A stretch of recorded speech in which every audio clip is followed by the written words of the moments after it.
Miraoya.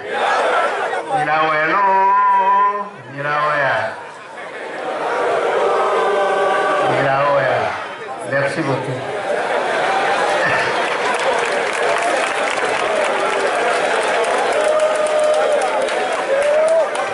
Que madame Adjamako pour les Miname et du Bonnedia qui est un français.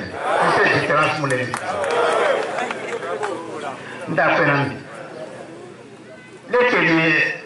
la manière dont vous avez réagi montre effectivement que nous ne défendons pas les préoccupations de la coalition.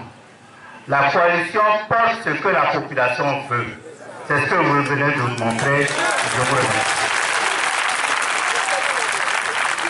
Comme elle a dit, la première partie du dialogue, c'était le président de la République du Ghana qui jouait le rôle de facilitation. La dernière rencontre que nous avons eue avec lui en tant que facilitateur, c'était le 23 mars. Nous avons constaté, tout le monde a constaté, la communauté internationale, la population, que nous n'avons pas eu les résultats ou bien les avancées que nous voulions. Donc il y a eu le sommet de la CEDEAO le 14 avril, vous vous rappelez, ici. Et les chefs d'État ont constaté effectivement que la crise était là, ne diminuait pas, et qu'il fallait trouver une solution pour éviter que la sous-région ne tombe dans une crise profonde. Donc, ils ont nommé deux facilitateurs. Il faut retenir ici que c'est la première fois que la CEDEAO, dans le cas du Togo, nomme deux facilitateurs. Il faut vous applaudir vous-même pour avoir réussi cela. C'est la première fois que les chefs d'État n'ont pas osé prendre automatiquement la défense du gouvernement en place. Ça, c'est très important à noter. Il faut noter que nous n'étions pas présents au sommet de la CEDEAO. Nous n'étions pas présents puisque c'était les chefs d'État seuls. Mais quand même, votre résistance, votre volonté à vouloir le changement de son pays leur a attiré dans l'attention qu'il faut prendre au sérieux ce qui se passe au Togo. Alors qu'est-ce qu'ils ont décidé? Ils ont décidé vraiment que la situation a été grave pour qu'ils prennent le problème au sérieux pour nommer deux facilitateurs. Donc, le professeur Alpha Condé de la Guinée s'est adjoint au président Akufo-Addo du Ghana pour nous aider à résoudre le problème togolais.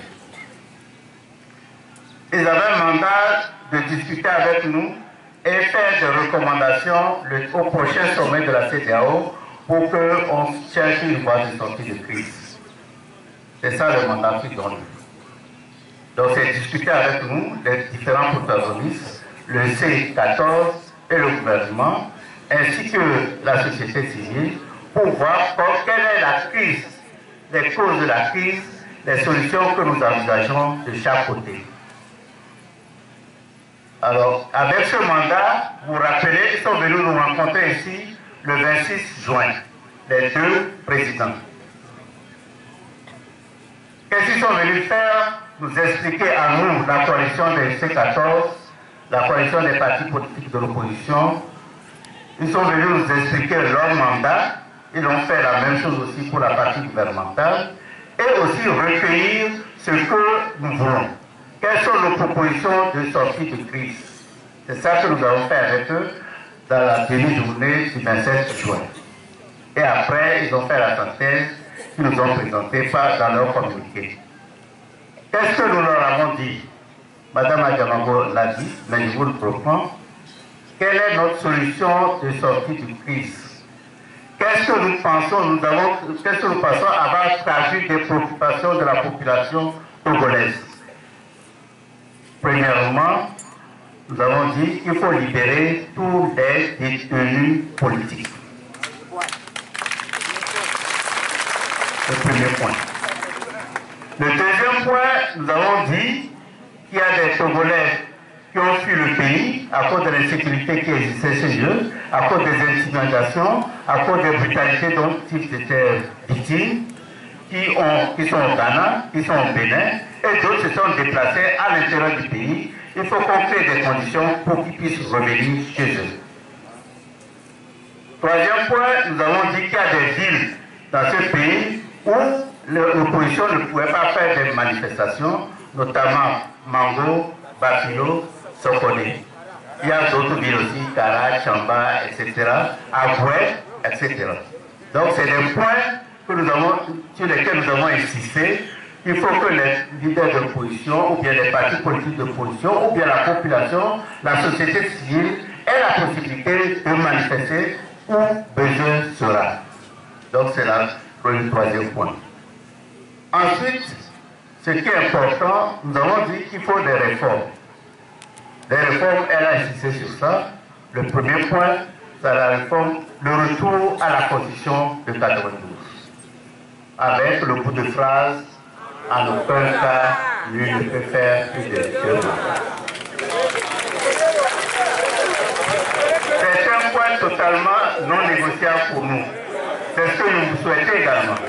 Voilà, nous avons beaucoup insisté sur cela. Ensuite, nous avons dit qu'il faut réformer le cadre, les autres institutions, la Cour constitutionnelle, la CENI, etc., la HAC, la CDH, tout ça. Mais ce qui est important à ajouter, elle a dit également, nous avons dit que le gouvernement actuel, ou bien le gouvernement du NIR et du régime actuel, ne peut pas mettre en œuvre ces réformes. Si nous sommes d'accord sur des réformes à mettre en œuvre, il faut en même temps mettre en place un gouvernement de transition. Nous ne voulons pas le gouvernement d'union nationale, nous ne voulons pas le gouvernement de large ouverture et de compétences et de grandes compétences, nous voulons un gouvernement de transition. Avec un premier ministre issu de position. Voilà.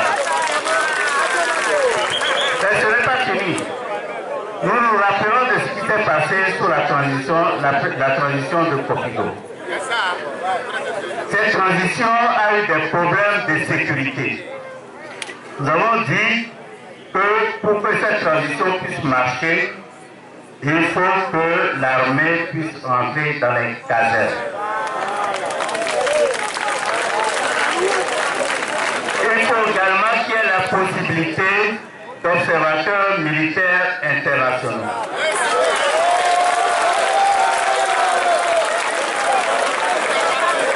Ça, c'est des choses capitales qu'il faut retenir. C'est des choses sur lesquelles nous insistons parce que nous voyons tout ce qui se passe dans le pays. Vous voyez, partout, les militaires ne doivent pas être dans la ville, mais ils le sont. J'ai oublié de mentionner aussi qu'on a réclamé que les militaires doivent dégager les routes. Je vous ai dit qu'on doit cesser également les rafles dans le pays et également on doit cesser les arrestations abusives. Donc voilà les choses essentielles. Il y a d'autres problèmes sur lesquels on a insisté, mais les points essentiels c'est ça, le retour à la Constitution avec en aucun cas, lui ne peut faire plus de 2 mandats, le gouvernement de transition, les observateurs internationaux et les réformes de toutes les institutions. Mais pour qu'on puisse obtenir cela, bon, évidemment nous avons parlé aussi des organes de suivi de la mise en œuvre de ces décisions de l'accord, du dialogue. Pourquoi? Parce que si on laisse, nous sommes au 27e ou 28e dialogue, il y a une décision qui a été prise, mais personne n'a mis ça en œuvre, et on voit, c'est ça qui entraîne la crise actuelle. Donc nous avons dit qu'il faut un organe de suivi de ces accords, notamment l'UA, la CEDEAO, les ambassades des G5, les États-Unis, la France, l'Allemagne, etc. Donc nous voulons nous assurer véritablement que si l'on arrive à un accord, que ces accords, que les décisions soient effectivement mises en œuvre pour qu'on puisse trouver une solution, pour qu'on sorte définitivement dans la crise qui a tant duré. Mais pour y arriver, nous avons besoin de votre soutien. Parce que nous pensons défendre les préoccupations de la population togolaise. Et chacun de nous, de vous individuellement, vous avez la responsabilité de parler aux autres Togolais pour que cela, qu'on ait le soutien, pour qu'on ne pense pas que la coalition défend uniquement ses préoccupations. nous l'avons vu à Mango, nous l'avons vu à Sokode, nous l'avons vu également à Babilo. La population est sortie et a manifesté vraiment de manière massive et claire qu'elle veut le changement. Si nous voulons ce changement, nous devons le montrer. Donc, j'invite chacun de nous à faire que à partir du 31 juillet, que nous soyons véritablement unis pour montrer à cette population, à cette communauté internationale que nous voulons le véritable changement, une alternance pacifique au Togo. Je vous remercie.